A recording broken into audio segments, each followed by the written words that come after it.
An 11-year-old girl named Kigea begins stumbling while walking. Within weeks, her arms and legs ache constantly. She starts shaking uncontrollably without warning.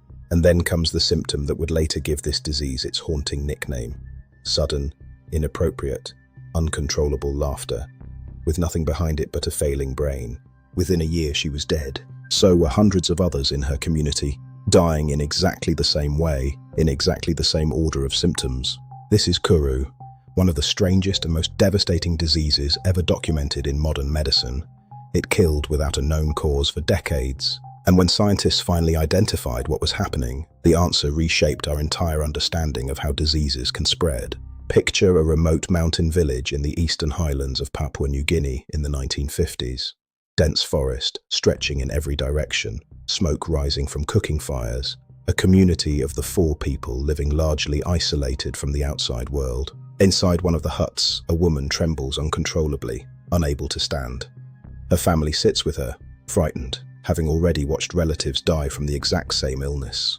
The Fore called it Kuru, their word for trembling.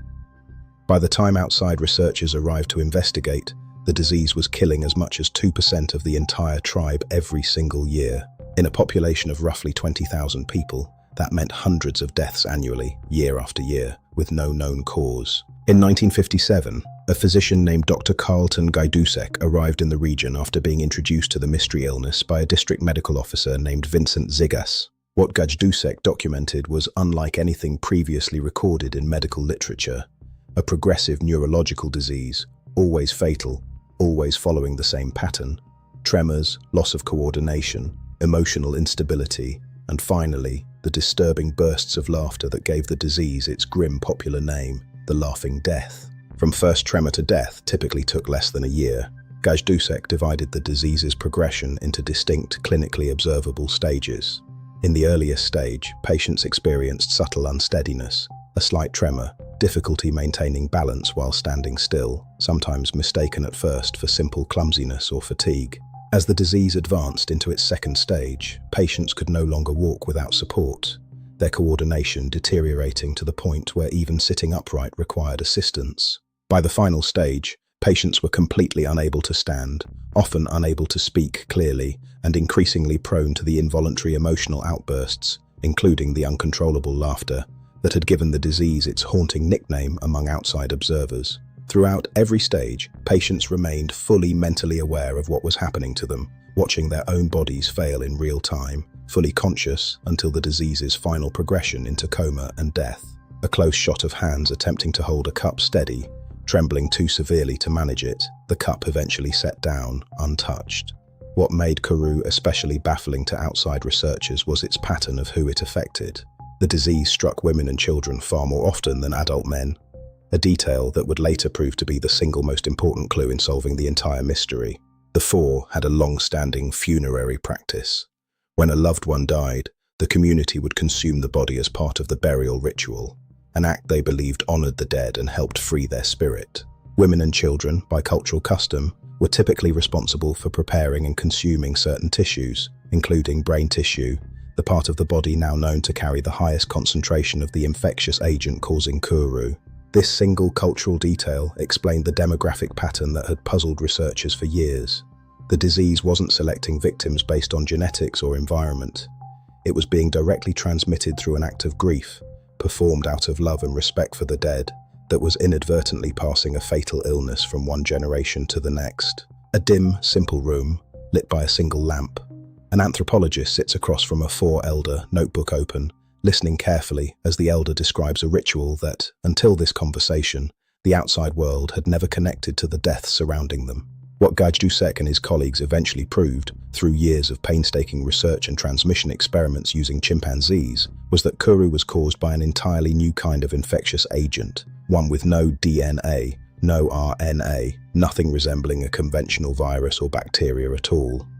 The infectious agent was a misfolded protein, later named a prion, capable of triggering other normal proteins in the brain to misfold in the same way, spreading damage through brain tissue in a slow, irreversible chain reaction. This was the first time science had documented a transmissible disease in humans caused by nothing but a protein gone wrong. The transmission experiments themselves took years of patient, methodical work. Gajdusek's team injected brain tissue from deceased Kuru patients into chimpanzees and then waited, not weeks, but years, to see whether the animals would develop the same symptoms.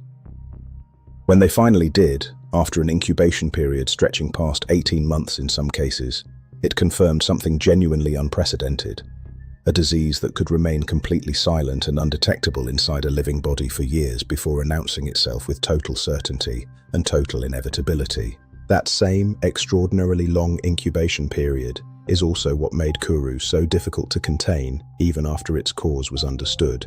People who had participated in funerary rituals decades earlier, long before the practice ended, could still develop symptoms years after the custom itself had stopped entirely within their community. Under a microscope, brain tissue from Kuru victims revealed something researchers had never seen before in this context: tiny holes throughout the tissue, giving it a sponge-like appearance.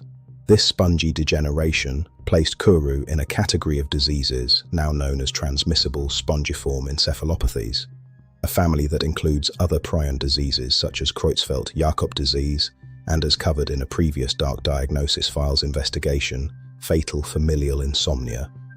What connects all of these diseases at a biological level is the same fundamental mechanism: a single misfolded protein triggering a slow, self-perpetuating cascade through brain tissue, regardless of whether that initial misfolding arrives through inheritance, as with fatal familial insomnia, or through direct transmission, as with Kuru.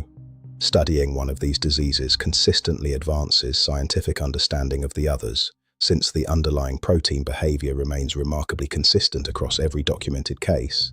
In 1976, Dr. Gajdusek was awarded the Nobel Prize in Physiology or Medicine for proving that Kuru was infectious and transmissible, a discovery the Nobel Committee specifically recognized as having opened an entirely new field of medical research into slow-acting infectious diseases. Once the cause was identified, the solution, while culturally difficult, was straightforward. As the practice of consuming the bodies of the deceased ended within Fore communities, new cases of Kuru began to decline. It took decades for the disease to fully disappear due to the unusually long incubation period prions can have inside the human body, sometimes lying dormant for years, even decades, before symptoms ever appear. A wide, slow shot over dense Papua New Guinea forest canopy at dusk, mist settling between the trees. Somewhere below, a community that once lost members every single year to an unexplainable illness now lives without it. The mystery solved, the practice ended, the disease essentially extinct. The last confirmed case of Kuru was recorded in 2005, nearly 50 years after Gajdusek first arrived to investigate. No new cases have been identified since. Kuru remains one of the most significant diseases in the history of medical science, not because of how many people it ultimately affected worldwide, but because of what it revealed. It was the first proof that an infectious disease could be transmitted entirely by protein alone, with no genetic material involved at all. That single discovery reshaped how scientists understand neurodegeneration, infection, and the line between the living and the non-living, all because researchers were willing to listen carefully to a community's own explanation of their grief. It's worth pausing on that last point. For years, outside observers brought their own assumptions to the Fore's mystery illness: sorcery, curses, genetics, environmental toxins. The actual answer only emerged once researchers took the Fore people's own account of their customs seriously, rather than dismissing the cultural practice as irrelevant to a real medical explanation.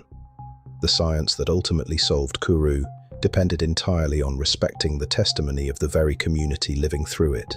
This has been a real, documented case in the history of medicine. Every detail in this video is sourced from peer-reviewed medical and anthropological literature.